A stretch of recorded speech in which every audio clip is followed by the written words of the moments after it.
Hi, I'm Mr. Cellini, and today let's take a look at the multiple choice section from the Global History Regents that was given in January 2026.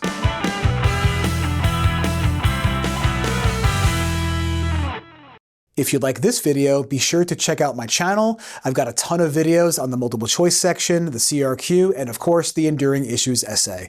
Let's get into the exam. Okay, so let's get into the first two questions from the exam. They correspond with a document about life at Versailles, right? That's the palace in France that the kings lived in. You got your Louis XIV, Louis XV, Louis XVI, right? And that's the one that was executed during the French Revolution, Louis XVI. But this one is about Louis XIV. XIV is the Roman numeral for 14. Okay, and this particular document is about how basically the king was looking to gain control over the nobility. Going back to like medieval times when France still had feudalism in place, kings did not really have a lot of power. You fast forward to the 1700s and the kings are looking for ways to take power away from the nobility and get power for themselves. One way they did that was to kind of make living in the Palace of Versailles like the cool thing to do. Okay, so taking part in ceremonies alongside the king, getting to eat dinner with the king, hang out with the king was something that the nobility was really into. It was seen as like a ticket to social mobility, if you will, right? That was the place to be. So it was a place you wanted to be if you were part of the nobility because that got you notoriety, that might give you access to some kind of social promotion or maybe a good government job, working maybe in a higher rank in the military. But he also kind of put a lot of pressure on the nobles to spend a lot of time living at Versailles, whether they wanted to or not. Okay, because again, going back to the Middle Ages when feudalism was put in place, these nobles often controlled their own lands and ruled those lands as they saw fit. And the kings of France want to get away from all that. So by forcing the nobility to live in the palace for good portions of the year, that would reduce the threat of the nobility, right? Because they would not be off in the countryside somewhere plotting a revolution. So that's what this particular document is about. I highlighted a couple of examples in the document that help understand that that's the situation unfolding here. And therefore, the answer to number one is methods that King Louis XIV used to control the nobility. If you were to read this source, there's nothing here about the rules of diplomacy followed by the king. Rules of diplomacy would be, how does the king interact with foreign countries to maybe build alliances? That's not discussed here. It's just talking about life at the court, so feel free to read the source. The effectiveness of his reign, R-E-I-G-N, is time period and power. It doesn't evaluate whether or not the king was a good king or not. It's just talking about putting pressure on the nobles to live at the palace or encouraging it and making it seem like the cool place to be. And then choice 4 says divine right beliefs of King Louis XIV. It's not talked about here. It's a good idea to know what divine right means, is the idea that the king is going to claim that their power or authority to rule comes from God. Not talked about here, but he is controlling the nobility because he's basically requiring the nobles to be in attendance at Versailles, okay, and insisting that they spend a lot of time there. That is control, right? You're controlling where someone is able to live. Number 2, which historical situation is most similar to the one described in the passage? The Regents love to compare how King Louis made the nobles live at Versailles to what Tokugawa Ieyasu did to the nobles in Japan. The palace for the Tokugawa shoguns was not as big as Versailles, so he would require the nobles to live inside the capital city of Edo, which is modern-day Tokyo, while the Tokugawa shogunate was the ruling family in Japan. Okay, so you would have to spend alternate years living in the capital city. So you would have to live or have a home in the capital city, and then you might have your home off in the countryside if you were a powerful daimyo, which was a member of the nobility in Japan. So you would have to have 2 houses. So that means you're spending more money. If you're spending more money on maintaining 2 homes, that's less money you might have to, I don't know, build an army, buy weapons, right? These are things that might challenge the authority of the shogun that you can no longer do. So Tokugawa Ieyasu also forced members of the Japanese nobility, the daimyo, to live in the capital city every other year.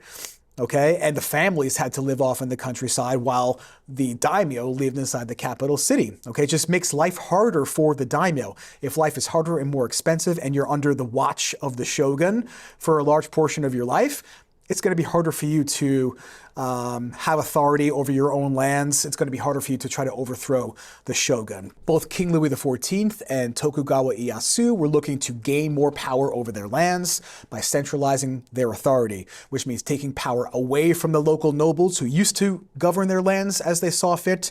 But now everything's going to be in the hands of the shogun, if it's Japan, or in the absolute monarch in France. Okay, so question number 3 goes with a source written by Jean-Jacques Rousseau, and it's from his work called The Social Contract from 1762.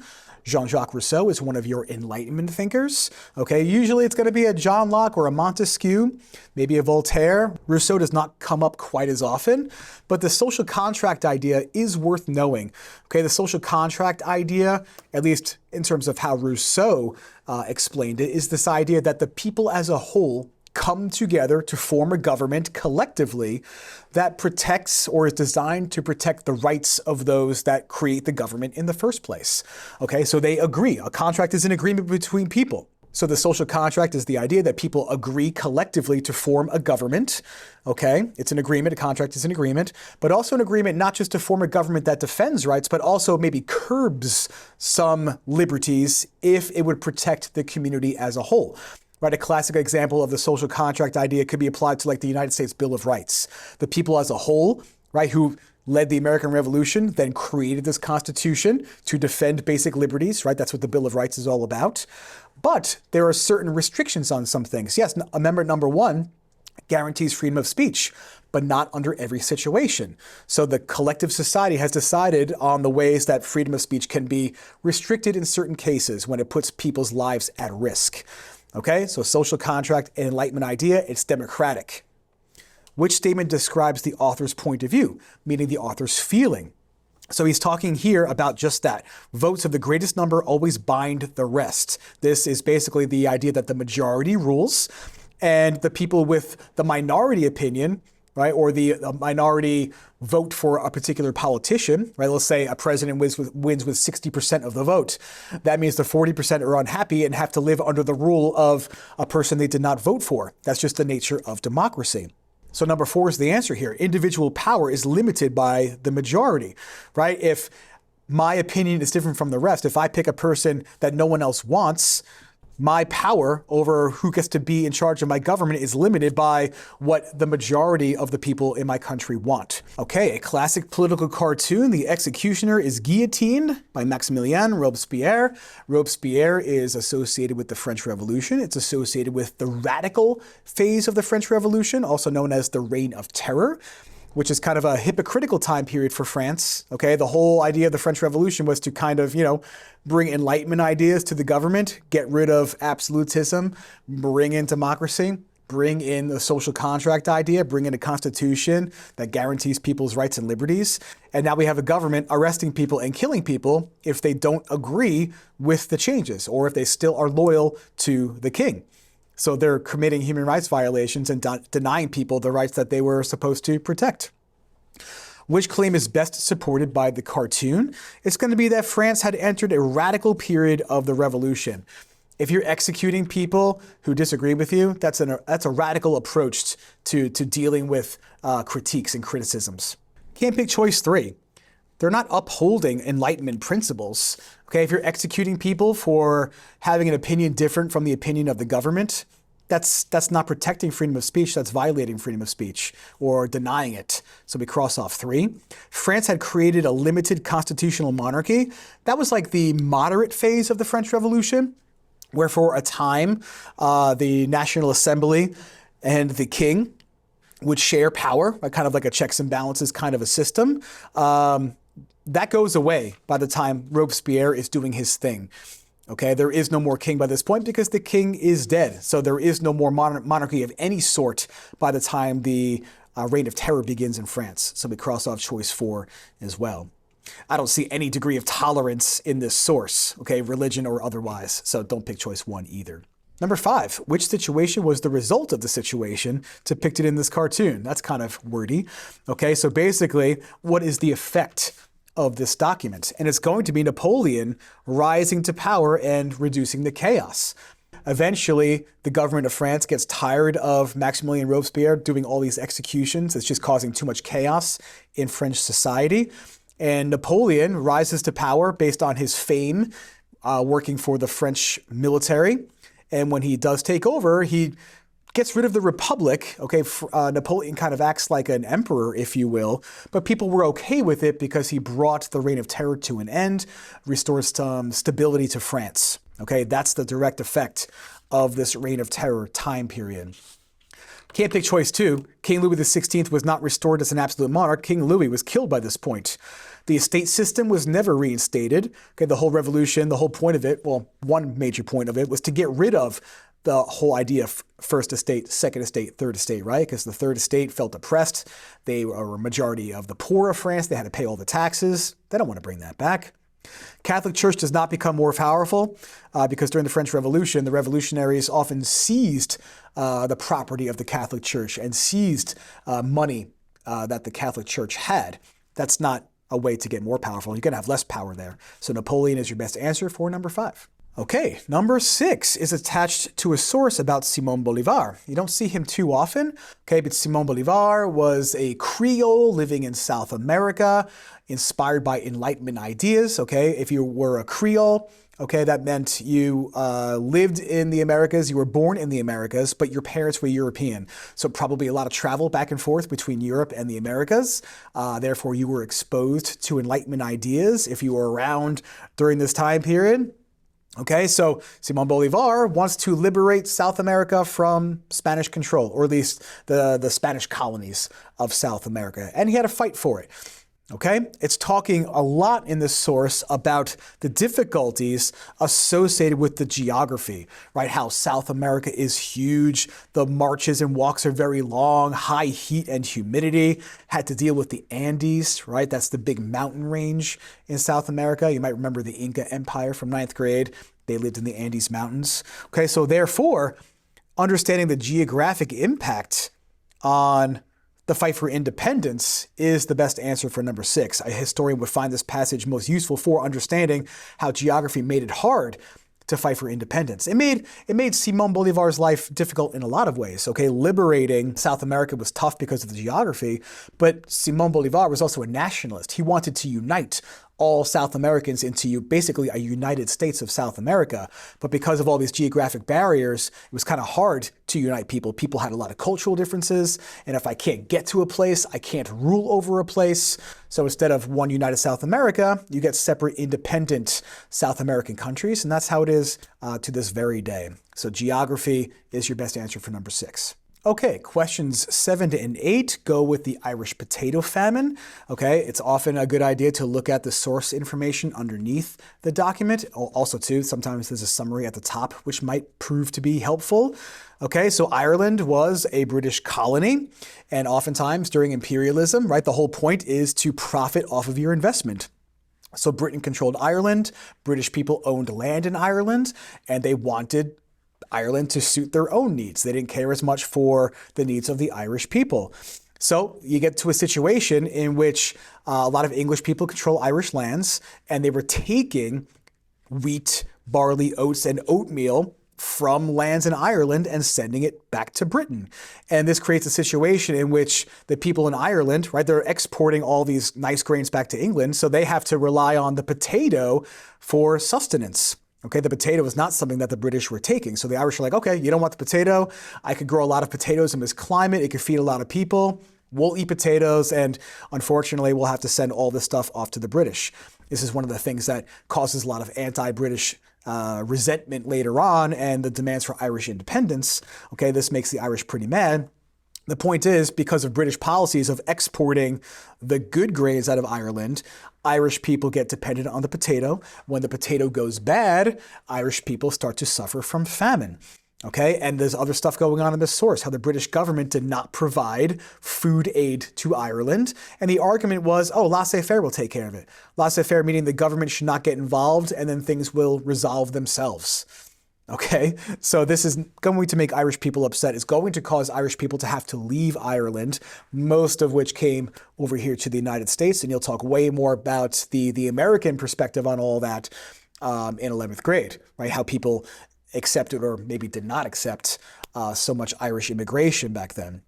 So here we go. This is the question they love to ask. What's the result of the situation? The situation of the Irish potato famine, what's the effect of it? It's going to be that the Irish began to emigrate, good term to know, to emigrate means to leave, in order to escape the starvation. Can't pick choice one because the source says literally that the British are not doing anything to provide food aid to the Irish. So I cross off choice one.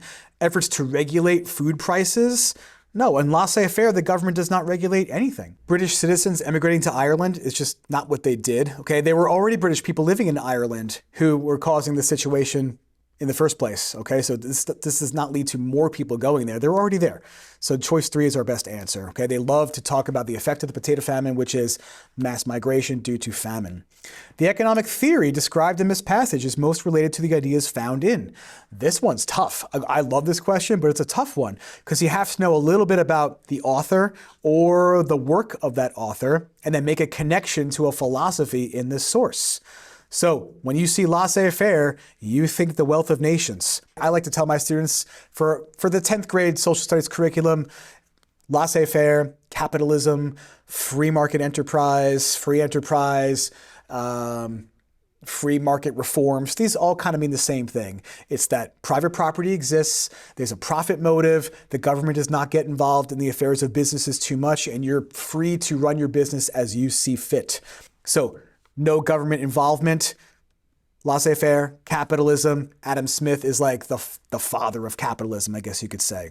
Okay, Montesquieu is the Enlightenment philosopher who talked about three branches of government. That's not being shown in the source. Mary Wollstonecraft was an Enlightenment philosopher who argued for more women's rights and the right for women to get an education. Has nothing to do with the source. Two Treatises of Government by John Locke is where John Locke says all people are entitled to natural rights. That's not what's going on here. Okay, so this is your best answer. Number one is your best answer for number 8. Number 9, kind of a tough one. Look at the source information. We've got 1858. We've got what looks to be maybe a city in the background and maybe some smog. We see a corpse in a boat on a river, and it looks like maybe there's some dead creatures here in the water. Okay, what led to the situation depicted in this cartoon? The situation is probably a disgusting river, a city with smog. And so that's going to be industrialization and urbanization. Okay, these two terms often go hand in hand. Urbanization is the growth of cities due to people moving into the city, probably in search of jobs in the factories, which is what industrialization is all about. They're interconnected. And when people rush into these cities, the cities get polluted and disgusting. Okay, you might remember learning about the cholera outbreak in London, okay, because of the waste that got, the human waste that got into the drinking water supply. Okay, the rivers were polluted with contaminants from factories. They were polluted with waste from households, and that created like the great stink of London. So these pollution problems and the death associated with them are direct results of these two terms. So 4 for number 9. How did the British government attempt to improve the situation depicted in this cartoon? Okay, and that's the theme here. We're going to shift away from pure laissez-faire and shift more towards government regulation, okay? Because pure laissez-faire seemed to be a failure. It led to extremely low wages in the factories. It led to poor sanitation, death, disease, all those things. So people start calling upon the government to take more of an active role in society. So minimum wage laws also come into play, child labor laws. And so the government gets involved to start to improve sanitation. That means cleaning up things. That means water treatment facilities where maybe you add a little bit of chlorine to the water to kill off the bacteria. Or you build an advanced sewer system to make sure that human waste does not enter the drinking water. Okay, so choose number 1 for question number 10. Okay, questions 10 and 11 correspond with the beginnings, or a document about the beginnings of British imperialism in India. Okay, this was not a situation in which the British government went to India directly and started taking control over more lands. That responsibility, I guess you could say, fell to the British East India Company, which was a corporation designed to make money from trade, but was given rights by the British government to raise its own troops, to go to war, to own land. That's a lot of power for a corporation, right? We often talk about corporations having a lot of power in today's world. This one had a heck of a lot of power. So this person, Robert Clive, was sent by the East India Company and made a settlement with the Mughal Empire. Okay, that was the empire in charge of India prior to the arrival of the British. It was a Muslim-controlled empire. Okay, and basically the East India Company becomes an administrator. An administrator is someone who runs things. And the document claims that since they had the right to rule over money stuff, okay, revenue is like money being earned by the government. Okay, so tax collection would be like revenue administration. Like the Internal Revenue Service is the tax collection department of the United States.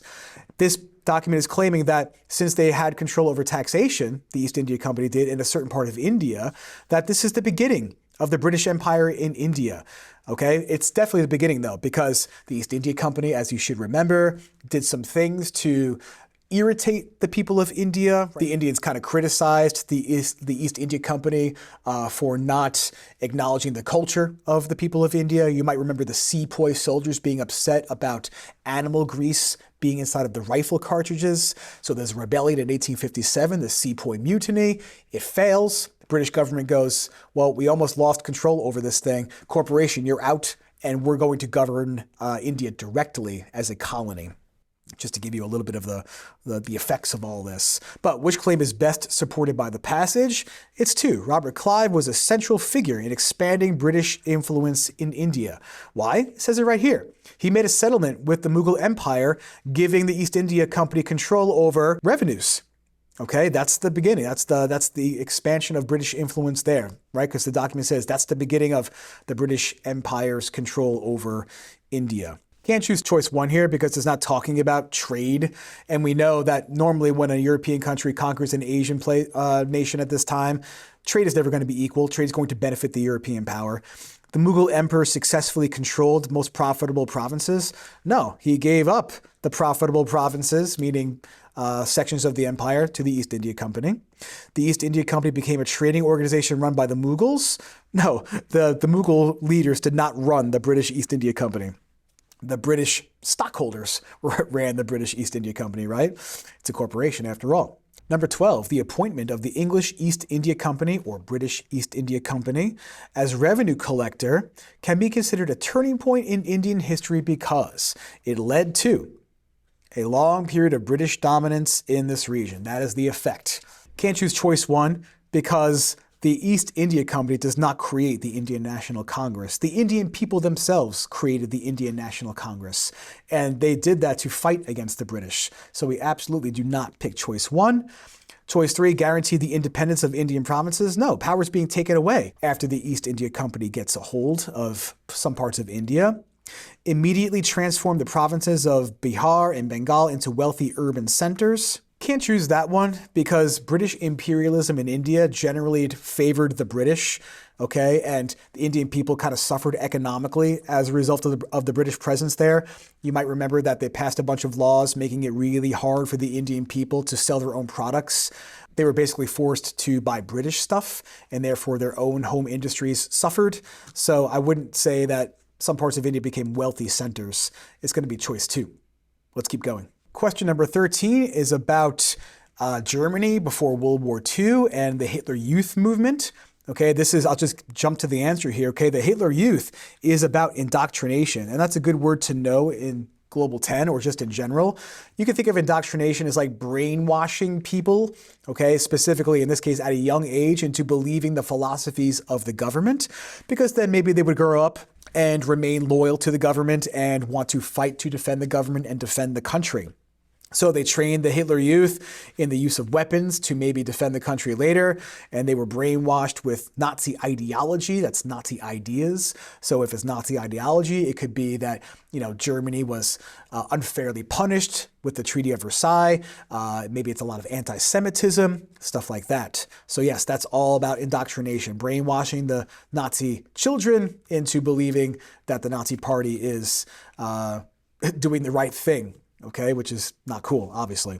I can't tell from this passage about creating the Hitler Youth why Nazi Germany invaded other countries. There's no justification for the invasion of, let's say, Czechoslovakia or Poland here. Okay, there's nothing in the source about Nazi censorship laws.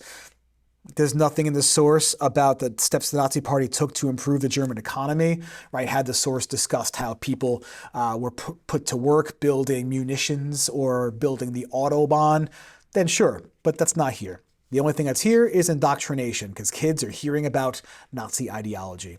Let's keep going. Okay, so we've got a political cartoon with the Axis powers. Okay, it's a couple of years before World War II starts. World War II starts with the invasion of Poland, September 1st, 1939.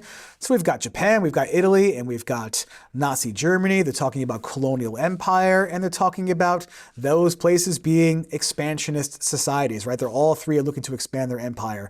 Germany claims they need more living space. Italy is invading places like Ethiopia. Japan's going after Manchuria and China by this point because they've always had a problem with not enough land and not enough natural resources. So which claim is best supported by the cartoon? It's going to be two. Increasing nationalism fueled imperialism throughout the first half of the 20th century. Why? Because colonial empire, right? Colonialism is another word for imperialism. And these places were super nationalistic societies, as we should remember from class. Absolutely cannot choose number one here, right? Competition for natural resources led to a rejection of dictatorships. All three of these places were governed by dictatorships. Emperor Hirohito, Benito Mussolini, Adolf Hitler. To reject means you don't want it. They all had them. Nationalism led to an increase in independence movements throughout the world. That might be true, okay, but that's not what this cartoon is about. The removal of imperial control led to a rise in militarism in many nations. Well, this source is not about the removal of imperial control. It's arguing that we need to make ourselves be more imperial, right? We got to make ourselves as big as bulls. That's an argument in favor of getting more land, not removing control over places. So number two is definitely your best answer for question number 14. Okay, questions 15 and 16 go with this cartoon about Japanese imperialism making its way to Manchuria, which is a northern province of China.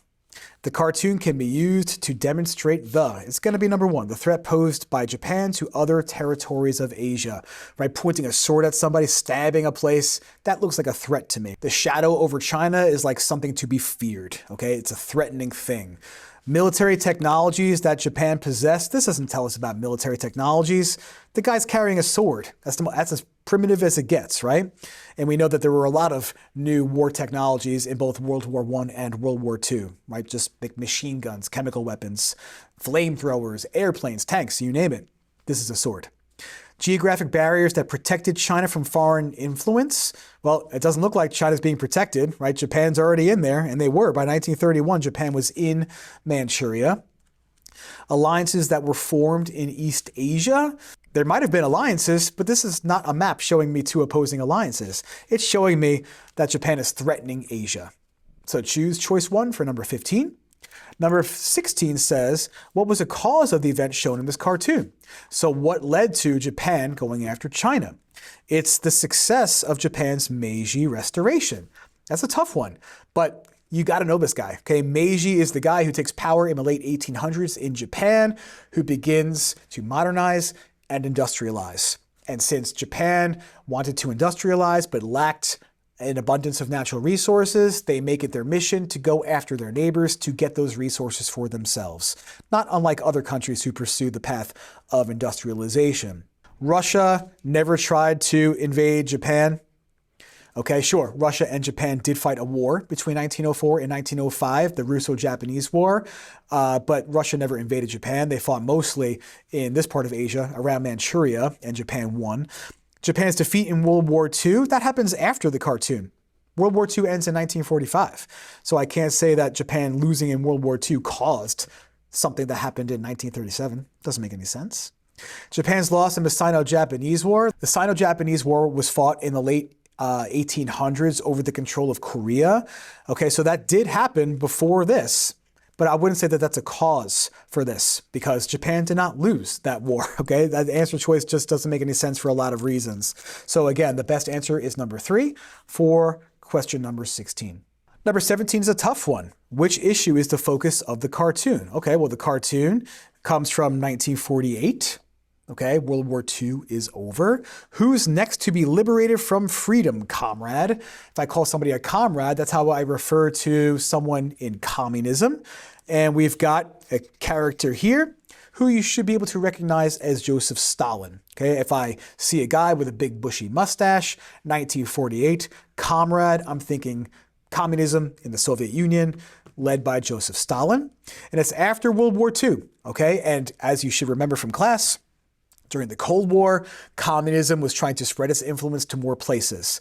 They were trying to push communism into these places here.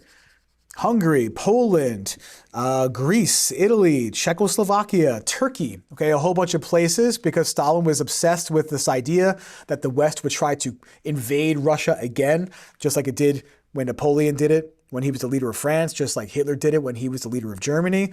So he thought, okay, if I could turn these places into satellite states that are aligned with me, that have communist governments, I'll have more trading partners, but there'll be a bit of a buffer zone, right? There'll be other countries that can help basically defend Mother Russia, if you will. So the answer to number 17 is 1, the spread of communism to parts of Europe and the Middle East. That's what this switch box is, a bunch of countries with switches on it labeled parts of Europe and the Middle East. And that's what he was trying to do, spread communism there. Remember that the West created NATO to basically contain the spread of Soviet communism. And then the Warsaw Pact was made between the Soviet Union and its satellite states to defend the communist countries. Okay, so two big giant opposing military alliances happens after all of this. Can't pick choice 2, Soviet support for anti-colonial nations in Africa and Southeast Asia. It's not showing me that the Soviet Union is supporting those places against imperialism from, let's say, Western Europe. It's just not in the image. There's nothing there. There's nothing in Africa or Southeast Asia on this switch box, no countries. Proxy wars being fought in South America and the Caribbean. There were proxy wars being fought in South America and the Caribbean. Okay, the Caribbean, like Cuba, you could kind of think of that as kind of like a proxy war situation, right? When we try to kind of remove communist influence from Cuba and they're trying to bring communist influence to Cuba. That kind of helps usher in the Cuban Revolution with Castro and the missile crisis and all that stuff. But again, nothing here that is in South America or the Caribbean. These are European places or the Middle East. Development of nuclear weapons by South Asian and East Asian countries. Well, that doesn't happen in 1948. Okay, South Asian nuclear development is the late 1990s. This is 1948. Okay, so we cross off choice number 4, and plus I don't see any South Asian or East Asian countries in the switch box. So again, choose number 1 for 17. So questions 18 and 19 are connected to a source that describes an event that took place in June of 1948. So it's after World War II. So right away, I can already answer number 18. During which conflict did the events depicted in this passage occur? It can't be World War II because World War II is over by 1945. Russo-Japanese War, 1904 to 1905. World War I, 1914 to 1918. So yes, it's the Cold War. Okay, the Cold War is roughly right at the end of World War II. You can make a case that the bombs dropped on Hiroshima and Nagasaki kind of start the Cold War. And then the end of the Cold War is the collapse of the Soviet Union in 1991. All right, so it's about the Cold War and it's about the Berlin Airlift. Okay, so if you remember, this is kind of tricky to kind of just talk about, but when they divided up Germany after World War II, Berlin was also divided, right, into a communist East Berlin and a non-communist West Berlin. But the city as a whole was inside the Soviet communist zone of East Germany. Okay, so that means there's a tiny little sliver of Berlin surrounded fully by scary communism in East Germany. And Stalin was not happy about this. He wanted to force the West Berliners to basically adopt communism and give up their rights and freedoms. And he figured, okay, the only thing kind of keeping West Berlin intact was that they had trade with West Germany and therefore Western Europe and the United States. So if he could cut off the trade to West Berlin and force the people to adopt communism, then he's going to give that a try.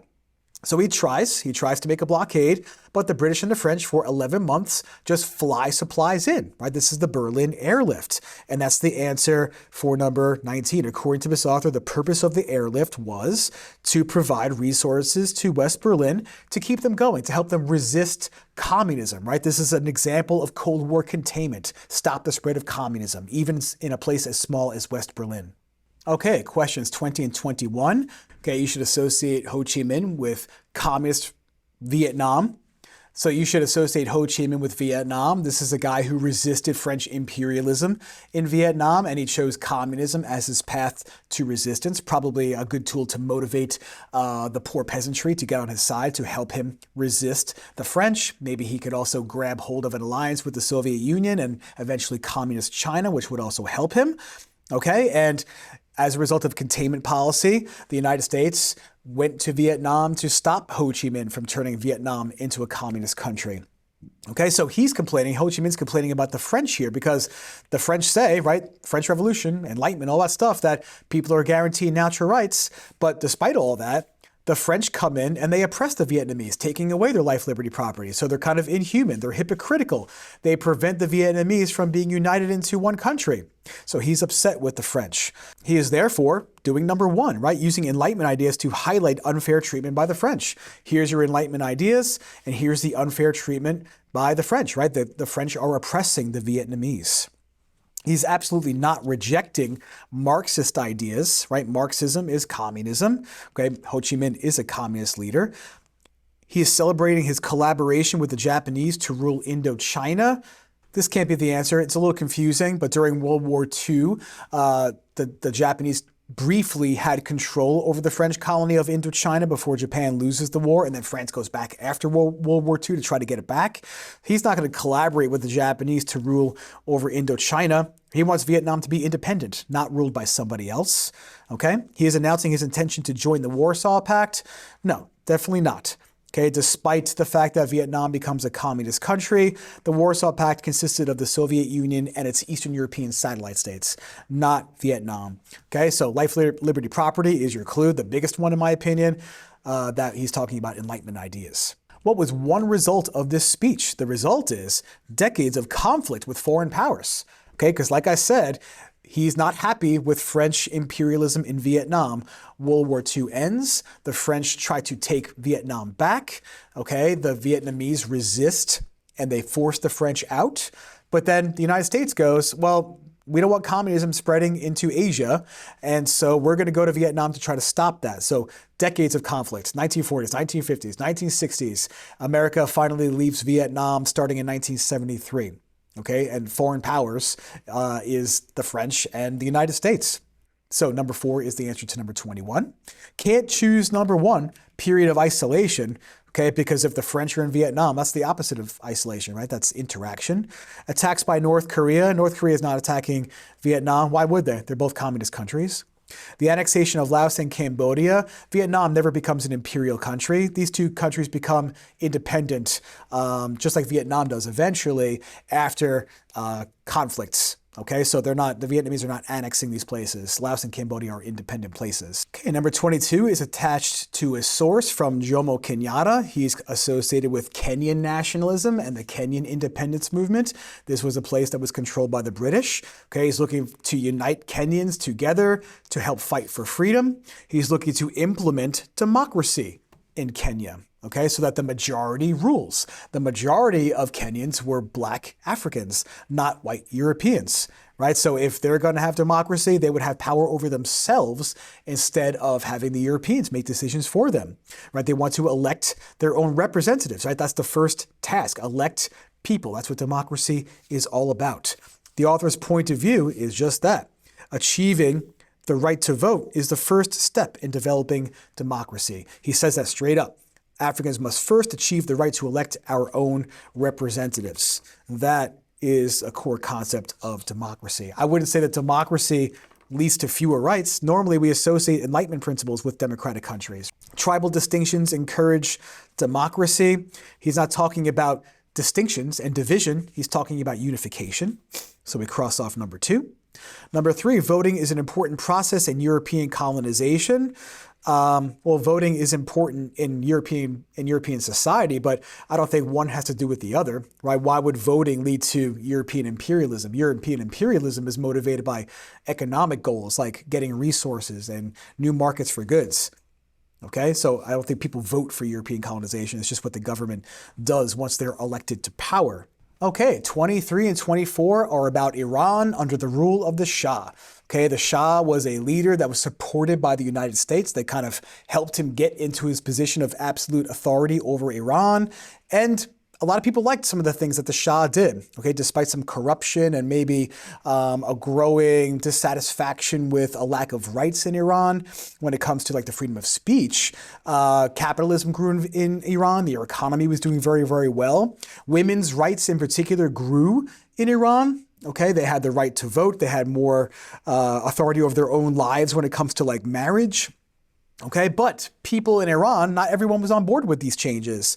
Reforms were opposed by some of Iran's clergy.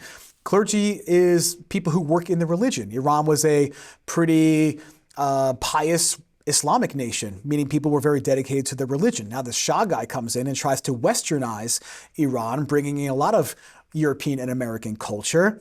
And a lot of people who were kind of clutching the old ways, like Ayatollah Khomeini, were not happy about that. Okay, and eventually this led in 1979 to the Iranian Revolution, in which the religious leaders would then take power in Iran, and they still do so today. There have been protests in the last few years about the strict laws that Iranian women now have to face. Okay, it's like Iranian women's rights got better under the Shah, but maybe a little bit worse under the Ayatollahs because they have to go back to like covering their hair in public. So their freedom of speech has been curtailed a bit under the Islamic government. So a historian would find this passage useful for understanding how the traditional segments of Iran's population reacted to the Shah's reforms. Traditional segments of the population are the old school segments of the population, people who still clung to the old ways, to a society governed by religious principles, which Iran was before the Shah. It was an Islamic state, and it became an Islamic republic after the Shah was removed from power in 1979, right? These reforms were opposed by the clergy, right? The religious leaders, right? Religion is often seen as like a traditional value. So that supports number 4 being the answer here.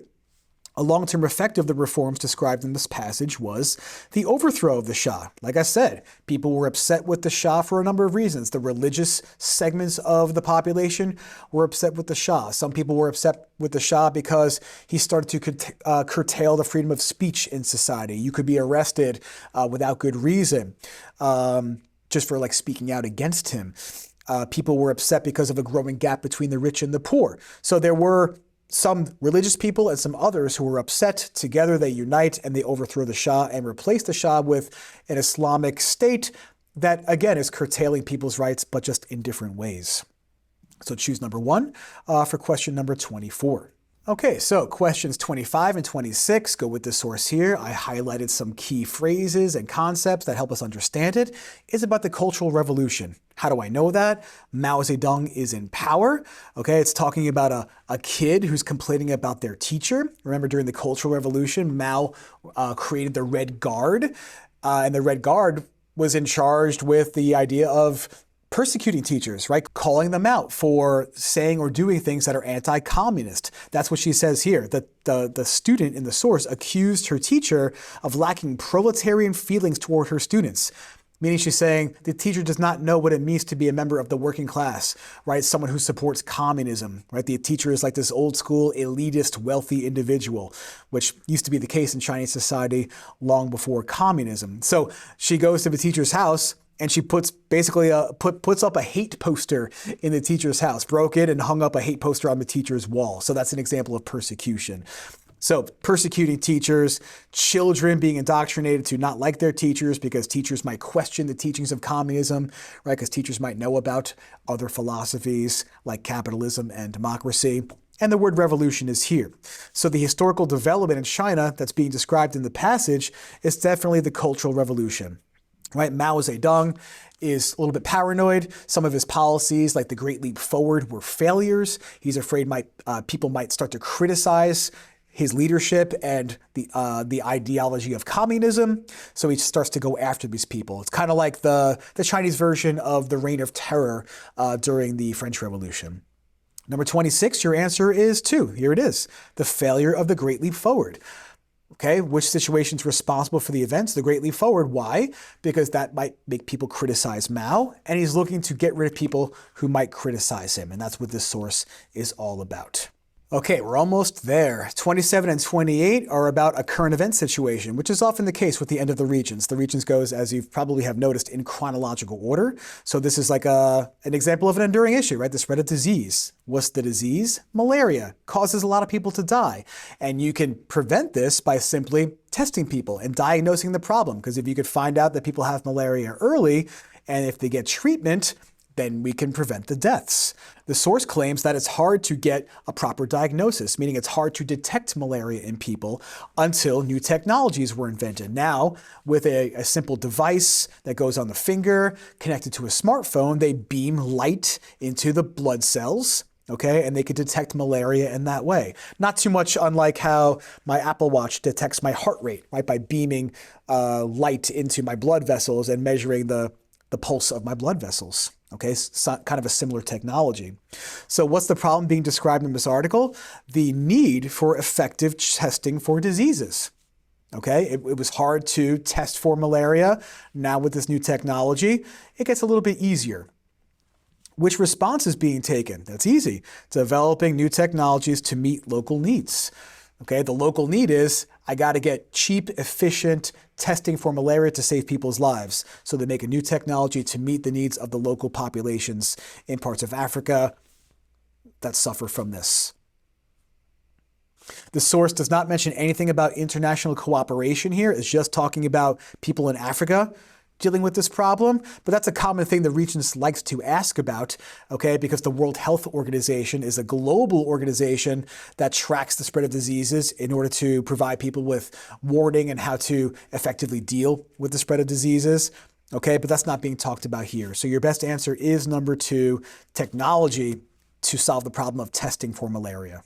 All right, well, that's going to do it for this video. Good luck with your studies. Remember to check out my other content on YouTube, and best of luck preparing for your Regents.